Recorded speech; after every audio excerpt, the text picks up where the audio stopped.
Welcome to స్వతంత్ర TV. నా పేరు రహీం. ముందుగా హెడ్లైన్స్ చూద్దాం. పోలవరం ఆలస్యానికి వైసీపీయే కారణం. రాష్ట్రానికి జగన్ శాపంలా మారాడన్న బాబు.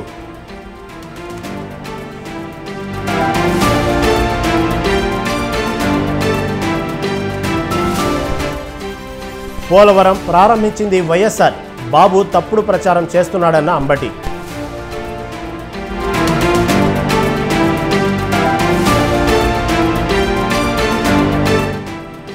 రుణమాఫీకి త్వరలో మార్గదర్శకాలు.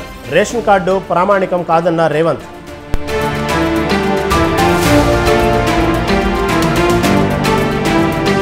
ఫిరాయింపులు మొదలుపెట్టిందే కాంగ్రెస్ అన్న జగదీష్ రెడ్డి. కేసీఆర్ఏ ఫిరాయింపులకు ఆద్యుడన్న రామ్మోహన్ రెడ్డి.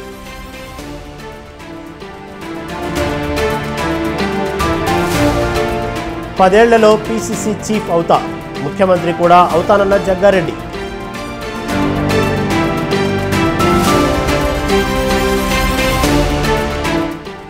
వైసీపీకి నటుడు ఆలీ రాజీనామా.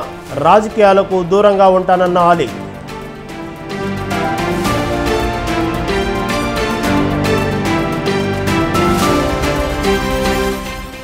జార్ఖండ్ మాజీ సీఎం హేమంత్ సోరెన్కు ఊరట. బెయిల్ మంజూరు, జైలు నుంచి విడుదల.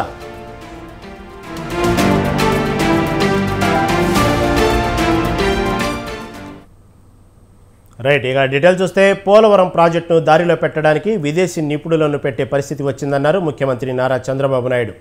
పోలవరం ప్రాజెక్టుపై శ్వేతపత్రం విడుదల చేసిన ఆయన పోలవరాన్ని ఎంతలా ధ్వంసం చేశారంటే చివరకు దానిని దారిలో పెట్టేందుకు విదేశీ నిపుణులను పెట్టాల్సి వస్తుందన్నారు. ఈ నెలాఖరు లేదా వచ్చే నెల మొదటి వారంలో పోలవరానికి విదేశీ నిపుణులు రానున్నారని తెలిపారు. రాష్ట్రంలో నదుల అనుసంధానానికి గుండెకాయ పోలవరమని, అలాంటి పోలవరం పట్ల జాతి క్షమించరాని నేరానికి పాల్పడుతూ జగన్ ఓ శాపంలా మారాడన్నారు. తమ ప్రభుత్వంలో 31 సార్లు క్షేత్రస్థాయి పర్యటనలు, 104 సమీక్షలతో పోలవరం ప్రాజెక్టును పరుగుతిలెత్తించి 72% పూర్తి చేశామన్నారు. కానీ జగన్ మూర్ఖత్వం వల్ల డయాఫ్రామ్ వాల్ దెబ్బతింది. కొత్త డయాఫ్రామ్ వాల్ కట్టాలంటే 990 కోట్లు అవసరమవుతున్నాయన్నారు. ఈరోజు మీరు ఇక్కడున్నారు మీడియా, మనం 4th ఎస్టేట్ అని పిలుస్తాం.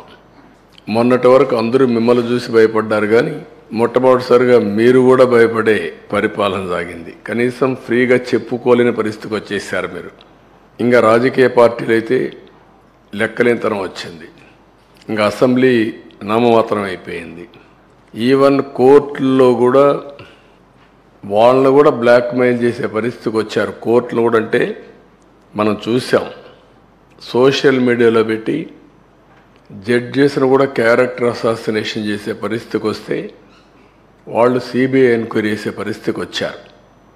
ఏ విధంగా సోషల్ యాక్టివిస్ట్ అయితే ఇంకా మనం చూస్తున్న చాలా భయంకరంగా ఉంది.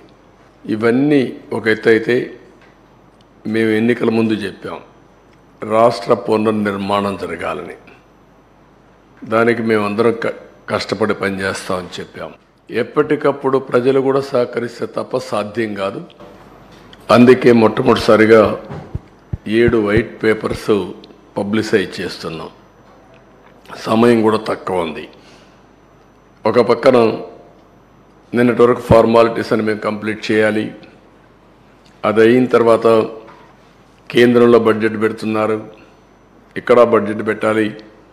కేంద్రంలో బడ్జెట్ పెట్టే ముందు మన సమస్యలన్నీ వాళ్ళ దృష్టికి తీసుకొచ్చి ఎంతవరకు వీలైతే అంతవరకు మనం ఫండ్స్ తెచ్చుకోవడం కానీ, అదే మరి ప్రాజెక్టులు తీసుకోవడం కానీ ఇవన్నీ జరగాల్సిన అవసరం ఉంది. అందుకే ఒక 20-25 రోజుల్లో 7 పేపర్లు కూడా చర్చలన్నీ కంప్లీట్ చేసి మళ్ళీ మేము అసెంబ్లీ సమావేశాలు పెట్టుకొని బడ్జెట్ కూడా ప్రవేశపెట్టాల్సిన అవసరం ఉంది. ఒక కన్ఫ్యూజన్లో పోయే పరిస్థితి వస్తుంది. అందుకే మేము 7 సబ్జెక్ట్స్ కూడా మీకు ఒక ఐడియా ఉంది. మేము కూడా టైం టేబుల్ ఇస్తాం. దీనిపైన తరోగా చర్చ చేస్తాం. చర్చ చేసిన తర్వాత ప్రజలందరూ ఇచ్చిన సజెషన్స్ కూడా తీసుకొని వెబ్సైట్స్ అన్నీ, ఇప్పుడు ఇరిగేషన్ ఉంది, ఈ ఇరిగేషన్కి ఒక వెబ్సైట్ ఓపెన్ చేస్తాం. టోటల్ డాక్యుమెంట్స్ అన్నీ అందులో పెడతాం. ఎందుకంటే ఒక అలవాటు అయిపోయింది, ఏది చేసినా ఎదురుదాడి చేయడం. ఒక మీడియాలో ఇదే పనిగా వాళ్లకు క్రెడిబిలిటీ లేకపోయినా, విశ్వసనీయత లేకపోయినా చెప్పిన తప్పులే 100 సార్లు చెప్పి ప్రజలను నమ్మించే ప్రయత్నం చేయడం, దానికి చెక్ పెట్టాల్సిన అవసరం ఉంది. దానికోసమే ఈరోజు మా ప్రయత్నం. తప్పకుండా ఎప్పటికప్పుడు వాళ్ళు చెప్పినట్టన్నిటికీ కూడా ప్రజలే సమాధానం చెప్పే విధంగా ప్రజా చైతన్యాన్ని తీసుకొస్తాం. సీఎం చంద్రబాబుపై వైసీపీ నేత అంబటి తీవ్ర విమర్శలు చేశారు. పోలవరంపై చంద్రబాబుకు శ్రద్ధ లేదని, కరోనా సమయంలోనూ పనులు ఆగలేదని తెలిపారు. చిన్న తప్పు కూడా లేకుండా ప్రాజెక్ట్ పనులు జరిగాయని తెలిపారు. మళ్లీ జగన్ పుంజుకుంటారనే భయం చంద్రబాబులో కనిపిస్తోందన్నారు. సీఎం అయిన తర్వాత చంద్రబాబుకు అహం పెరిగిందని మండిపడ్డారు. చంద్రబాబు చేసిన తప్పు వల్లే పోలవరం ప్రాజెక్టు నాశనమైందన్నారు. ప్రోటోకాల్ పాటించకపోవడం వల్లే పోలవరం ప్రాజెక్టు ఆలస్యానికి కారణమైందని అంబటి చెప్పుకొచ్చారు.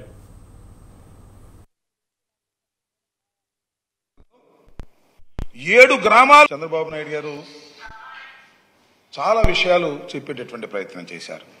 ఆయనకి పోలవరం మీద ఉన్నటువంటి ప్రేమ, ఇరిగేషన్ ప్రాజెక్ట్స్ మీద ఉన్నటువంటి ప్రేమ చాలా అపారమైందని, తలుచుకున్నప్పుడు ఆయనకు బాధ కలుగుతుందని, కోపం వస్తుందని, ఇలాంటి పదాలన్నీ కూడా వాడేటటువంటి ప్రయత్నం చేశారు. దానితో పాటు ముఖ్యమంత్రి అయిన తర్వాత ఆయన మోడీ గారి ప్రభుత్వంతో పాటు కలిసి ముఖ్యమంత్రిగా అయినప్పుడు 2014లో 7 గ్రామాలు దీనిలో కలిపితే తప్ప నేను ప్రమాణ స్వీకారం చేయను. ఎందుకనంటే Polavaram is such a project. Polavaram చాలా గొప్పది, పోలవరం జీవనాడి. అందువల్ల నేను కాన్స్టిట్యూషన్ డెడ్ లాక్ వచ్చినా సరే నేను ప్రమాణ స్వీకారం చేయనని చెప్పి పట్టుబట్టి 7 గ్రామాలని మన ఆంధ్రప్రదేశ్ కల్పించాను, సాధించాను. అలాంటి గొప్ప వ్యక్తిని. బీఆర్ఎస్కు మరో షాక్ తగిలింది. కాంగ్రెస్లోకి ఎమ్మెల్యేల వలసల పర్వం కొనసాగుతుంది. కాంగ్రెస్ గూటికి చేవెళ్ల ఎమ్మెల్యే కాళే యాదయ్య చేరారు. సీఎం రేవంత్ రెడ్డి, దీపాదాస్ మున్షి సమక్షంలో ఆయన కాంగ్రెస్లోకి చేరారు. కాళే యాదయ్యకు సీఎం రేవంత్ కండువా కప్పి పార్టీలోకి ఆహ్వానించారు.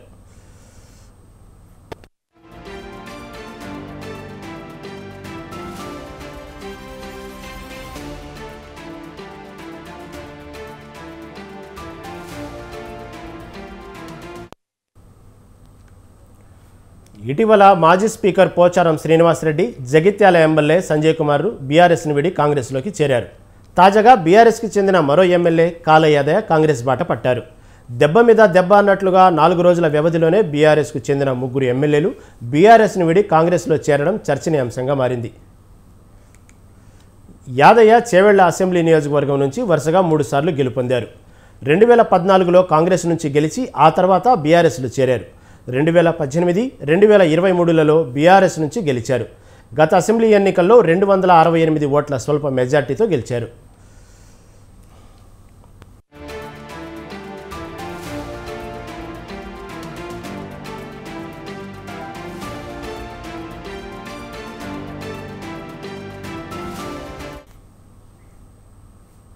కాంగ్రెస్పై మాజీ మంత్రి జగదీష్ రెడ్డి తీవ్ర విమర్శలు చేశారు.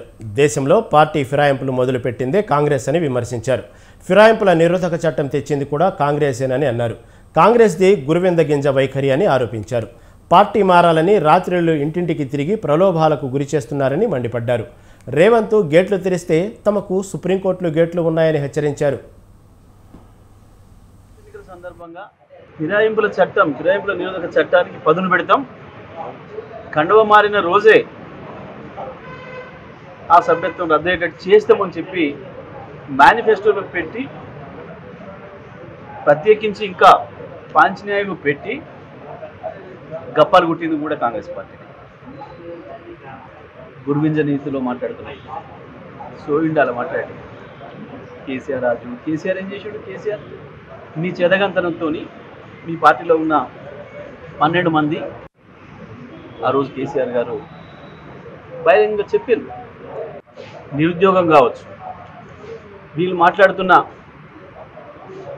వ్యవసాయ రంగం కావచ్చు, అన్ని నాశనం అయిపోవడానికి కారణమే కాంగ్రెస్ పార్టీ. ఈ దేశాన్ని అత్యంత ఎక్కువ సంవత్సరం బీఆర్ఎస్ హయాంలో జరిగిన అవినీతి బయటపడుతుందని నరసింహారెడ్డి కమిషన్ ముందు కేసీఆర్ హాజరు కాలేదని పరిగి ఎమ్మెల్యే రామ్మోహన్ రెడ్డి అన్నారు. మాజీ మంత్రి జగదీష్ రెడ్డి కోరితేనే ప్రభుత్వం విద్యుత్ మీద జ్యుడిషియల్ కమిషన్ వేసిందని తెలిపారు. మళ్లీ అధికారంలోకి వస్తామని కేసీఆర్ పగటి కలలు కంటున్నారని ఎద్దేవా చేశారు. కూతురు కవితను కాపాడుకోవడానికి బీజేపీతో లోపాయికారి ఒప్పందం చేసుకున్నారని ఆరోపించారు. బీఆర్ఎస్ ఎమ్మెల్యేలకు కేసీఆర్ అపాయింట్మెంట్ కూడా ఇవ్వలేదన్న రామ్మోహన్ రావు అసెంబ్లీకి వచ్చి నిర్మాణాత్మక సూచనలు ఇవ్వాలని సూచించారు.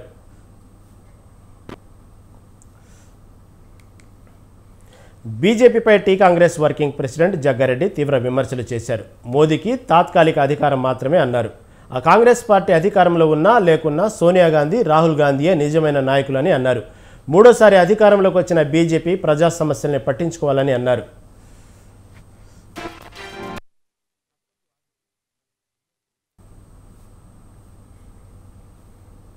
తెలంగాణ వ్యాప్తంగా దివంగత మాజీ ప్రధాని పివి నరసింహారావు 103వ జయంతి వేడుకలు ఘనంగా జరిగాయి. పివి ఘాట్ వద్ద టీజేఎస్ అధినేత ప్రొఫెసర్ కోదండరాం, కాంగ్రెస్ సీనియర్ నేత వి హనుమంతరావు నివాళులర్పించారు. ఈ సందర్భంగా దేశానికి ఆయన చేసిన సేవలను స్మరించుకొని కొనియాడారు. అన్ని భాషలు తెలిసిన నేత పివి అని, ఆర్థిక విధానంలో మార్పులు తీసుకొచ్చారు కాబట్టే పట్టణ గ్రామీణాభివృద్ధి జరిగిందని అన్నారు విహెచ్. అవగాహన, ఆయనకున్నటువంటి అనుభవాన్ని రంగరించి అన్ని పార్టీల వారి నుండి ఆమోదయోగ్యంగా పరిపాలన సాగించడమే కాదు, ఆర్థిక సంస్కరణలకు ఆరాధ్యుడు.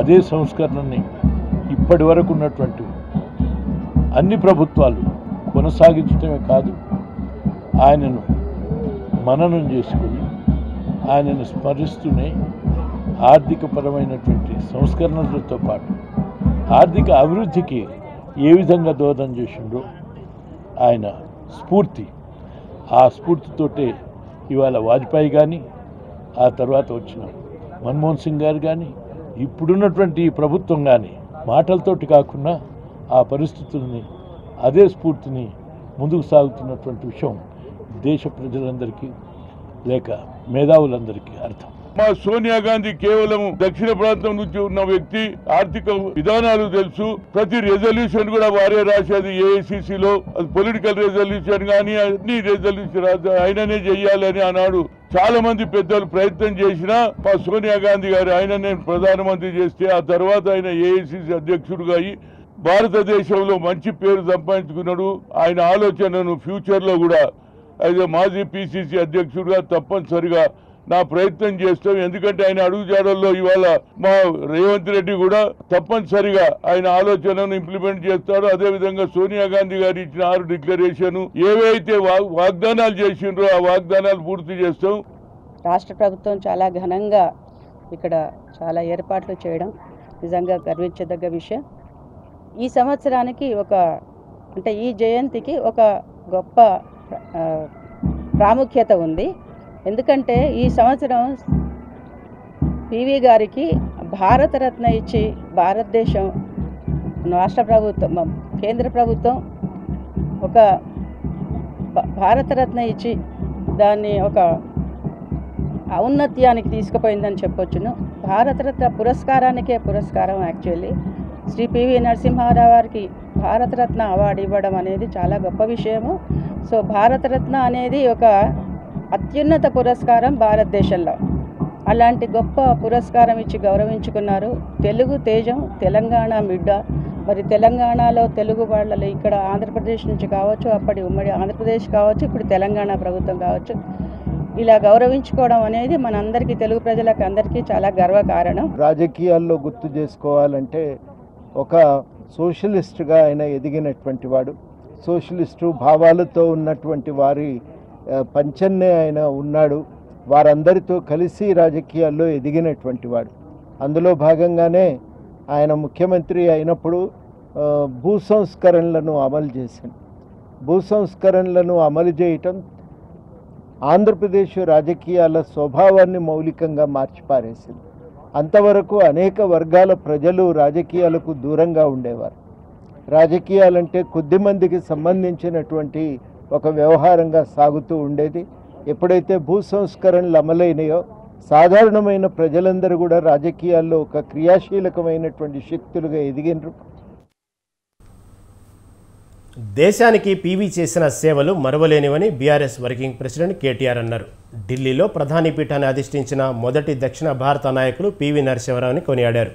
ప్రమాద పంచున ఉన్న దేశానికి ఆర్థిక దిశానిర్దేశం చేసిన ప్రధాని మన పివి అని చెప్పారు. పివి నరసింహారావు జయంతి వేడుకలను తెలంగాణ భవన్లో ఘనంగా నిర్వహించారు. ఈ సందర్భంగా పివి సేవలను గుర్తు చేసుకున్నారు. దేశాన్ని ఆర్థిక సంస్కరణలతో ముందుకు నడిపిన వ్యక్తి పివి అని కేటీఆర్ కొనియాడారు. దెబ్బతిని ప్రమాదపు అంచున ఉన్న దేశానికి ఆనాడు 1991లో ఒక ప్రమాదకరమైన పరిస్థితుల్లో, ఆనాడు ఆర్థికంగా పతనమైన పరిస్థితుల్లో ఒక ప్రధానమంత్రి పదవి అధిష్ఠించడం జరిగింది. కానీ ఈరోజు వెనక్కి తిరిగి చూసుకుంటే బిఫోర్ పీవీ ఆఫ్టర్ పీవీ అన్న స్థాయిలో 1991-96 ఆ కాలం ఏదైతే ఉన్నదో 5 ఏళ్ల కాలం భారతదేశ ఆర్థిక వ్యవస్థను, ఆర్థిక ముఖ చిత్రాన్ని మార్చిన ప్రధానమంత్రిగా పివి నరసింహారావు గారి పేరు ఎవరైనా సరే తలుచుకోక తప్పదు. ఒక రాజకీయాలతో సంబంధం లేని మన్మోహన్ సింగ్ గారి ఉమ్మడి ఖమ్మం జిల్లాకు కొత్త జలకళ సంతరించుకోనుంది.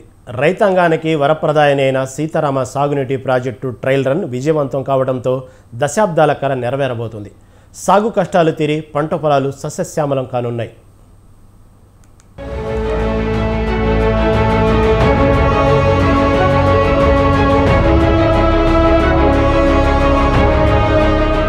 గోదావరి జలాలతో ఉమ్మడి ఖమ్మం జిల్లా పచ్చని పంటలతో సస్యశ్యామలం కానుంది. ఎన్నో ఏళ్లుగా ఎదురు చూస్తున్న సీతారామ సాగునీటి ఎత్తిపోతల ప్రాజెక్టు పనులు వడివడిగా సాగుతున్నాయి. అశ్వాపురం మండలం బీజీ కొత్తూరు పంప్ హౌస్ వద్ద నిర్వహించిన ట్రయల్ రన్ విజయవంతమైంది. దీంతో ఎగిసిపడ్డ గంగమ్మ జల సబ్బుడులతో ఉమ్మడి ఖమ్మం నేల తడిసి ముద్దైంది. ఉమ్మడి జిల్లాతో పాటు మహబూబాబాద్ జిల్లాలోని మొత్తం 10 లక్షల ఎకరాలకు సాగునీటిని అందించే ఈ ప్రాజెక్టు త్వరలో పూర్తి కావస్తుంది. మంత్రి తుమ్మల నాగేశ్వరరావు సమక్షంలో నీటిపారుదల శాఖ అధికారులు ఈ ట్రయల్ రన్ నిర్వహించారు. సీతారామ మొదటి లిఫ్ట్ పంప్ హౌస్ నుంచి 6 మోటార్లలో ఒక మోటార్ను స్విచ్ ఆన్ చేయడంతో గ్రావిటీ కాలువ ద్వారా వచ్చిన జలాలు పంప్ హౌస్ నుంచి ప్రధాన కాలువలోకి పరవళ్లు తొక్కాయి. దీంతో మంత్రి తుమ్మల అధికారులను అభినందించారు. పొడమి తల్లికి దండం పెట్టి గోదావరి జలాలు నెత్తిన చల్లుకుని సీతారామచంద్రస్వామికి నమస్కరించారు. ఉమ్మడి ఖమ్మం జిల్లాను గోదావరి జలాలతో సస్యశ్యామలం చేయడమే తన ధ్యేయమన్నారు. అనేక సంవత్సరాలుగా గోదావరి జలాలు ఖమ్మం జిల్లా బీడు భూములకు తరలాలని ఎంతో మంది కృషి ఫలితంగా ఊహించినటువంటి అన్నదాతలు, ఈ ప్రాజెక్టులో కష్టపడ్డటువంటి భూములు ఇచ్చినటువంటి అందరికీ కూడా నేను అందరికీ పాదాభివందనం చేస్తున్నా. రేవంత్ రెడ్డి గారి ప్రభుత్వంలో మొట్టమొదటిసారిగా సుమారు ఈ పంట కాలంలోనే 1.5 ఎకరాలకు నీళ్ళు ఇవ్వాలనేది అధికారుల యొక్క పట్టుదల. ఇరిగేషన్ శాఖ మంత్రులు, ఈ జిల్లా మంత్రులందరం కలిసి వచ్చి ఈ ప్రాజెక్టు పరిశీలించిన తర్వాత కాబట్టి ఎట్టి పరిస్థితుల్లో ఈ సంవత్సరమే గోదావరి నీళ్లు ఖమ్మం భూభాగాన్ని తాకాలని, ఆ పుడిమ తల్లి పులకరించాలని, నా జీవిత కోరిక తీరాలని చెప్పి మొత్తం ఆయకట్టుకి నీళ్ళు ఇచ్చేటటువంటి ఆ యొక్క శక్తిని, సామర్థ్యాన్ని మాకు కలిగించాలని చెప్పి ఆ భగవంతుడు ప్రార్థిస్తూ మీ అందరికీ హృదయపూర్వక నమస్కారం. ఉమ్మడి రాష్ట్రంలో భారీ నీటిపారుదల శాఖ మంత్రిగా ఉన్నప్పుడు తుమ్మల నాగేశ్వరరావు దుమ్ముగూడెం నుంచి గోదావరి జలాలను ఉమ్మడి ఖమ్మం జిల్లాకు తరలించేందుకు ప్రణాళిక రూపొందించారు. ఈ క్రమంలో నీటిపారుదల శాఖ నిపుణుల బృందం ఈ ప్రాంతాన్ని సందర్శించి సర్వే చేసి దుమ్ముగూడెం ప్రాజెక్టుకు రూపకల్పన చేశారు. ఆ తర్వాత వైఎస్ రాజశేఖర రెడ్డి ప్రభుత్వంలో దుమ్ముగూడెం, రుద్రంకోట పేరుతో 2 చోట్ల ఎత్తిపోతల పథకాలకు రూపకల్పన చేశారు. అయితే పోలవరం బ్యాక్ వాటర్ను రుద్రంకోట ఎత్తిపోతల ద్వారా అశ్వరావుపేట, సత్తుపల్లి, పశ్చిమ గోదావరి జిల్లాలోని చింతలపూడి ప్రాంతానికి అందేలా రూపకల్పన చేశారు. కానీ రాష్ట్ర విభజన తర్వాత రుద్రంకోట ప్రాంతం పోలవరం ముంపు ప్రాంతాల్లో ఆంధ్రాలో విలీనం కావడంతో సాంకేతిక సమస్యలు, విభజన సమస్యలు ఎదురయ్యాయి. దీంతో రాష్ట్ర ఆవిర్భావం తర్వాత రోడ్లు, భవనాల శాఖ మంత్రిగా తుమ్మల నాగేశ్వరరావు దుమ్ముగూడెం ప్రాజెక్టుపై మళ్లీ కసరత్తు చేశారు. కేసీఆర్ ప్రభుత్వంలో దుమ్ముగూడెం ప్రాజెక్టు ఆవశ్యకతను, ఖమ్మం జిల్లాలో సాగునీటి సమస్యను వివరించారు. గోదావరి జలాలతో ఉమ్మడి ఖమ్మం జిల్లాలో 7.88 లక్షల ఎకరాలకు సాగునీరు ఇవ్వొచ్చని సూచించడంతో సీతారామ ఎత్తిపోతల ప్రాజెక్టు పేరుతో 13,500 కోట్లతో ప్రాజెక్టు పనులు చేపట్టారు.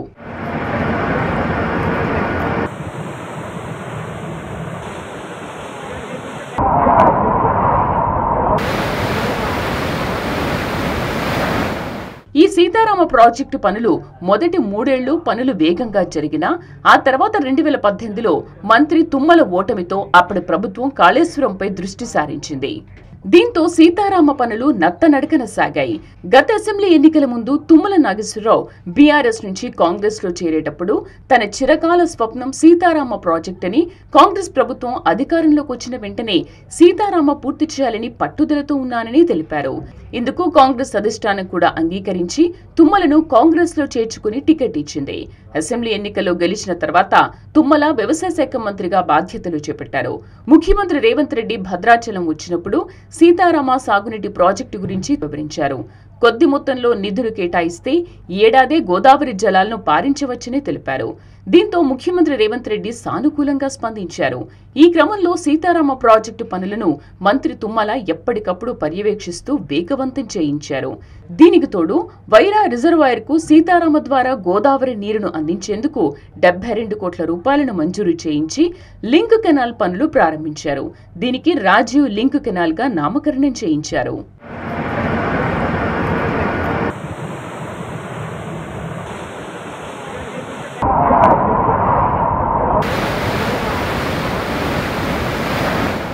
ఇటీవల ఉప ముఖ్యమంత్రి భట్టి విక్రమార్కతో పాటు నీటిపారుదల శాఖ మంత్రి ఉత్తమ్ కుమార్ రెడ్డి, మంత్రులు తుమ్మల, పొంగులేటి శ్రీనివాస్ రెడ్డి కలిసి పనులు పరిశీలించారు.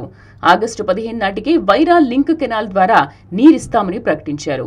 దీంతో లింక్ కెనాల్ పనులు వేగంగా జరుగుతున్నాయి. కెనాల్ పూర్తయితే ఈ ఏడాది సీతారామ ఎత్తిపోతల నీరును వైరా రిజర్వాయర్ కు తరలించి అక్కడి నుంచి లంకాసాగర్, బేతుపల్లికి గోదావరి జలాలు చేర్చనున్నారు. తద్వారా వైరా, సత్తుపల్లి, మధిర నియోజకవర్గాల్లో సుమారు 1.5 ఎకరాలకు సాగునీరు అందనుంది.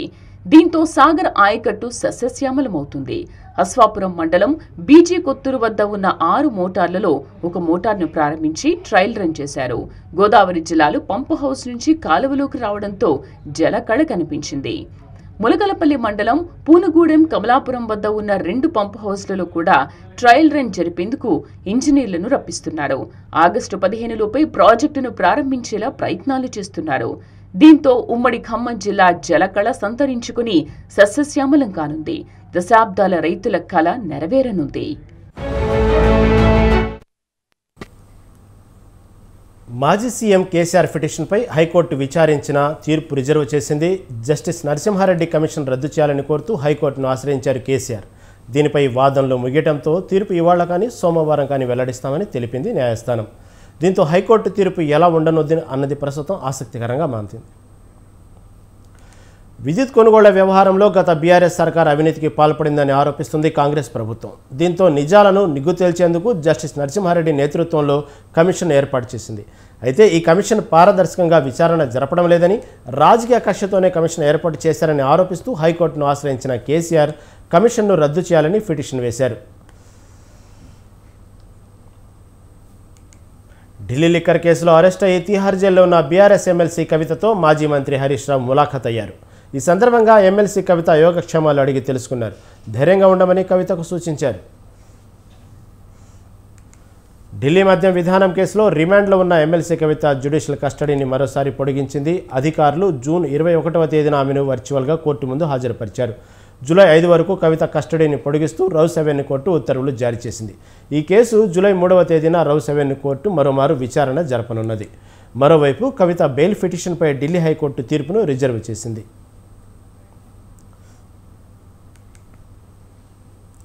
సినీ నటుడు అలీ వైసీపీకి గుడ్ బై చెప్పారు. తన రాజీనామా లేఖను పార్టీ అధ్యక్షుడు జగన్కు పంపారు అలీ. 2019 ఎన్నికలకు ముందు వైసీపీలో చేరారు అలీ. ఆ పార్టీ తరపున రాష్ట్ర వ్యాప్తంగా ప్రచారం చేశారు. 2022లో అలీని ఏపీ ప్రభుత్వ ఎలక్ట్రానిక్ మీడియా సలహాదారుడిగా ప్రభుత్వం నియమించింది. ఆ పదవిలో ఆయన 2 ఏళ్లు కొనసాగారు.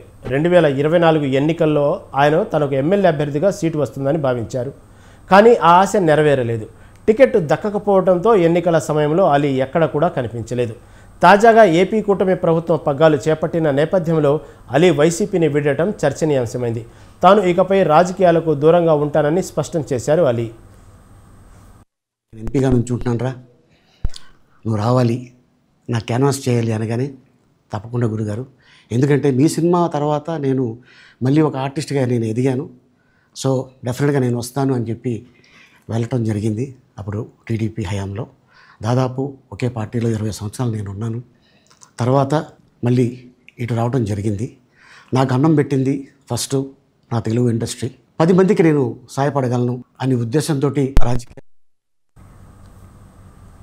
జార్ఖండ్ మాజీ ముఖ్యమంత్రి హేమంత్ సోరెన్ జైలు నుంచి విడుదలయ్యారు. 6 నెలల తర్వాత ఆయన జైలు నుంచి బయటకు వచ్చారు. భూ కుంభకోణం కేసులో 6 నెలల క్రితం ఆయన అరెస్ట్ అయ్యారు. ఆయన బెయిల్ పిటిషన్ దాఖలు చేయడంతో జార్ఖండ్ హైకోర్టు ఆయనకు బెయిల్ మంజూరు చేసింది. దీంతో ఈరోజు ఆయన జైలు నుంచి విడుదలయ్యారు.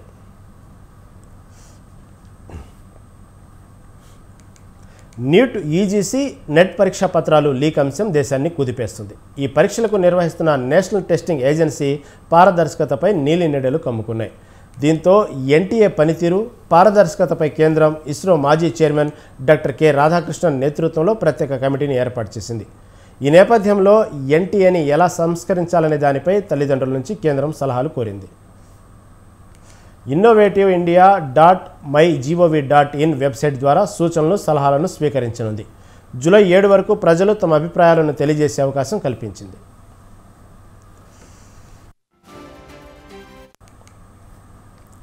ఈ ఏడాది నవంబర్ 5న అమెరికా అధ్యక్ష ఎన్నికలు జరగనున్నాయి. ఈ నేపథ్యంలో అగ్రరాజ్యంలో ఎన్నికల హీట్ మొదలైంది. అధ్యక్ష పదవి కోసం పోటీ చేస్తున్న డెమోక్రాటిక్ పార్టీ అభ్యర్థి జో బైడెన్, అమెరికా మాజీ అధ్యక్షుడు రిపబ్లికన్ పార్టీ అభ్యర్థి డొనాల్డ్ ట్రంప్ మధ్య మొదటిసారిగా వాడివేడి చర్చ జరిగింది. ఈ చర్చలో బైడెన్, ట్రంప్ ఒకరిపై ఒకరు తీవ్ర ఆరోపణలు చేసుకున్నారు. దీంతోపాటు ఓటర్లను ఆకట్టుకునే ప్రయత్నం చేశారు. చర్చ సందర్భంగా డొనాల్డ్ ట్రంప్ చాలా దూకుడుగా కనిపించారు. 90 నిమిషాల చర్చలో ట్రంప్ చాలా వాదనలు చేశారు. రష్యా ఉక్రెయిన్ యుద్ధం, ద్రవ్యోల్బణం సహా పలు అంశాలపై ఇద్దరు నేతలు ఆరోపణలు చేసుకున్నారు. బైడెన్ను ట్రంప్ నేరస్తుడని, అబద్ధాల కోరు, అసమర్థుడని పేర్కొన్నాడు. స్పందించిన ట్రంప్ బైడెన్ కుమారుడిని క్రిమినల్ అని అభివర్ణించారు. బైడెన్ మాట్లాడుతున్న క్రమంలో తడబడినప్పుడు ఆయన ఆరోగ్యం, పెరుగుతున్న వయసు కారణంగా ఏం చెబుతున్నాడో అర్థం చేసుకోలేకపోతున్నారని ట్రంప్ పేర్కొన్నారు.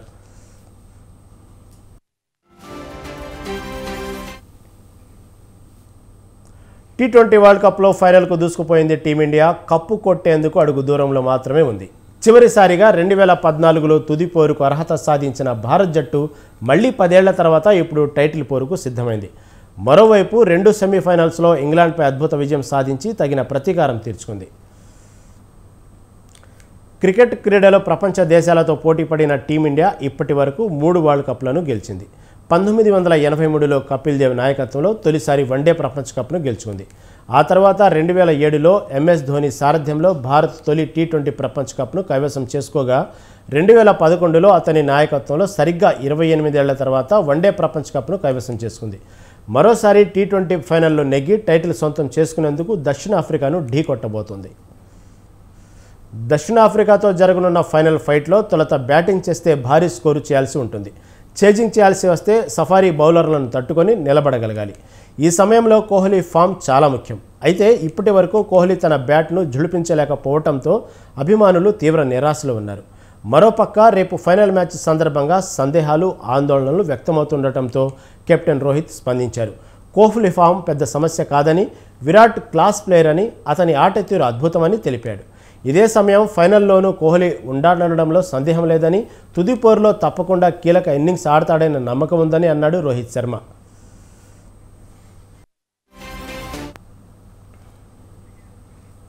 ఇవి ఇప్పటివరకున్న అప్డేట్స్. కీప్ వాచింగ్ స్వతంత్ర టీవీ.